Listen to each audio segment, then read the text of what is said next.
Il y a une histoire qui se passe dans Nombre chapitre 23 où Balak a appelé Balham pour venir maudire le peuple d'Israël.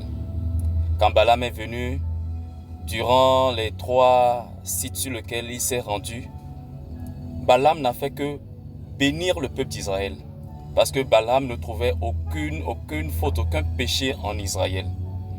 Déjà, cela c'est pour te dire que les sorciers de ta famille, les sorciers qui sont partout autour de toi dans ton quartier veulent te maudire. Mais parce qu'ils ne trouvent aucun péché en toi, parce que le sang de Jésus a coulé pour toi, sur toi, ils n'arrivent pas à te maudire. Mais qu'est-ce qui s'est passé? Dans Nombre chapitre 24, la Bible dit dans le verset 1, Israël demeure à Sittim et le peuple commença à se livrer à la débauche avec les filles de Moab. Le fait que le peuple d'Israël ait demeuré à Sittim, dans le pays de Moab, ce peuple a commencé à se livrer à la débauche. Balak a compris que ce qu'ils peuvent faire, qu'ils peuvent être maudits par l'Éternel, ce qu'ils peuvent faire, c'est l'impudicité. Et il a emmené ses filles vers le peuple d'Israël. On dit dans le verset 18 du Nombre 25 que « Car ils se sont montrés vos ennemis en vous séduisant par leur ruse. » En vous séduisant par leur ruse. Peuple de Dieu, enfant de Dieu, fils de Dieu, fils et filles de Dieu.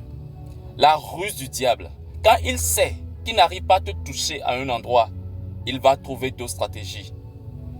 Le Satan aujourd'hui, il utilise des ruses pour nous avoir. Il utilise des ruses.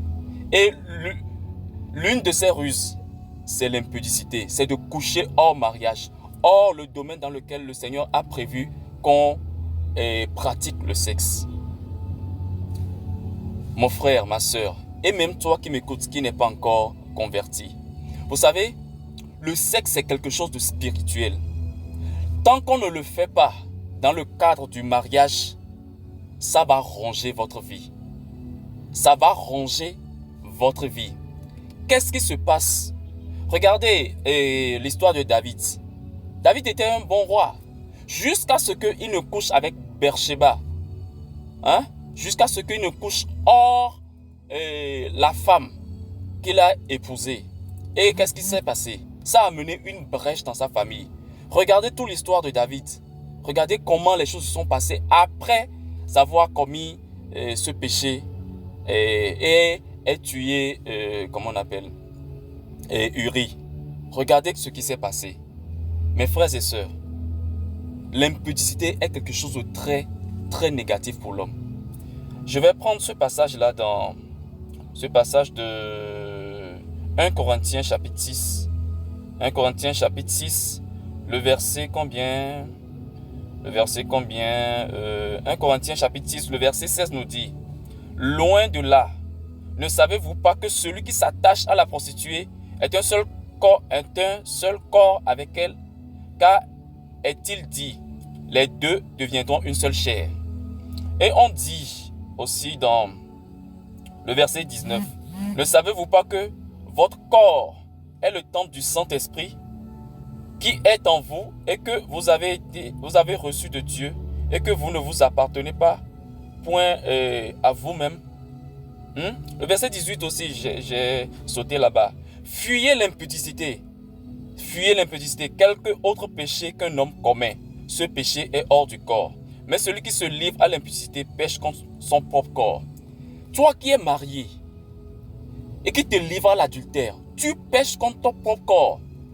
Et la Bible dit que lorsque tu t'attaches à ta femme, tu deviens un seul corps, une seule chair avec elle.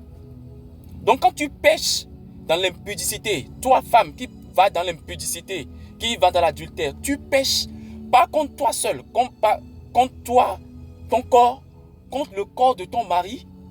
Toi homme, tu pêches contre toi-même, contre le corps de ta femme, et tu pêches contre tes enfants qui sont sortis de toi. Regarde David, il a assouvi ses désirs lui-même. Il a péché contre lui-même et toute sa descendance. Il y a une brèche qui s'est ouverte. Il y a une brèche qui s'est ouverte dans sa famille. Vous voyez un peu ce que je veux dire? Vous voyez un peu ce que je veux dire? Le sexe là, le sexe est tellement spirituel que ça détruit la vie des gens. Ça détruit la vie des gens. Prenons Proverbe.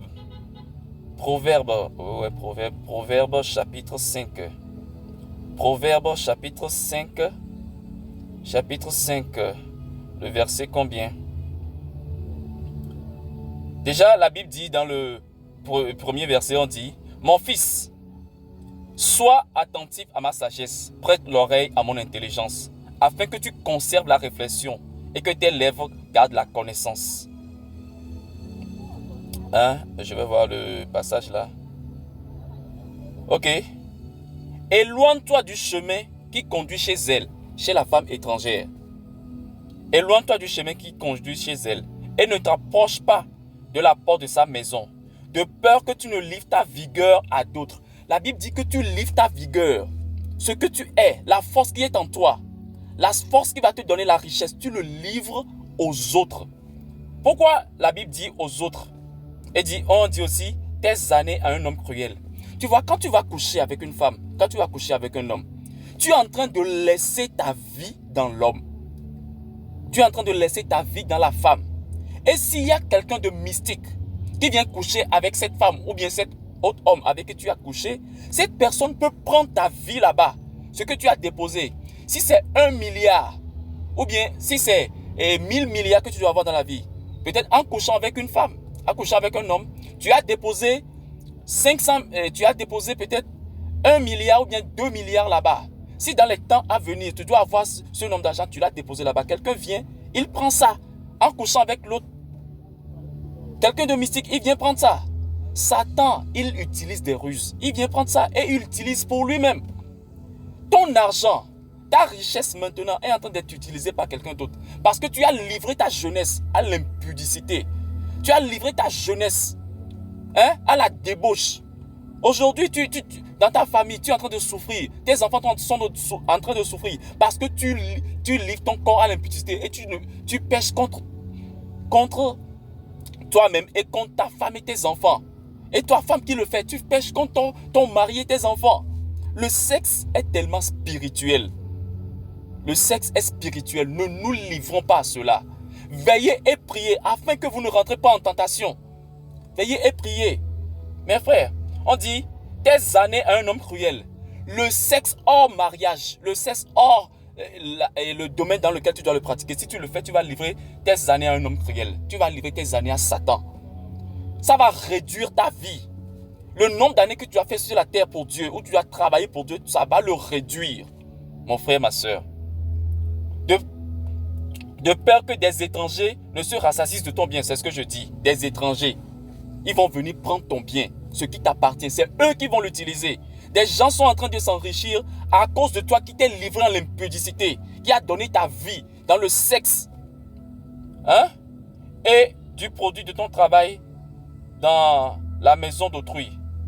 De peur que tu ne gémisses près de la faim, quand ta chair et ton corps se consumeront. Mon frère, ma soeur, je ne vais plus trop parler. À bon entendeur, salut. Mon frère, ma soeur, donne ta vie à Jésus. Jésus est la solution. Accorde ton corps, ton âme, ton esprit, ta beauté, donne ça à Jésus. Donne tout à Jésus. Ne te livre pas à l'impudicité. Ne te livre pas à la fornication. Ne te livre pas au mauvais désir de ton corps. Ne te livre pas. Ne satisfais pas les désirs de ton corps en te mettant dans une situation qui ne va pas t'avantager. Je t'en supplie.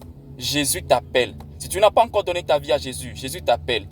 Mon frère, like ce message. Partage ce message pour que cela puisse sauver une vie. Que toute la gloire revienne à Jésus-Christ de Nazareth. Si tu aimes Jésus, tape Amen. Tape Amen. Tape Amen. Que la gloire revienne à Jésus-Christ de Nazareth. Je prie que l'esprit qui t'emmène dans l'impudicité te lâche maintenant au nom de Jésus-Christ de Nazareth. Sois libéré de l'esprit d'impudicité, de la fornication dans le nom puissant de Jésus. Je te bénis dans le nom de Jésus. Amen.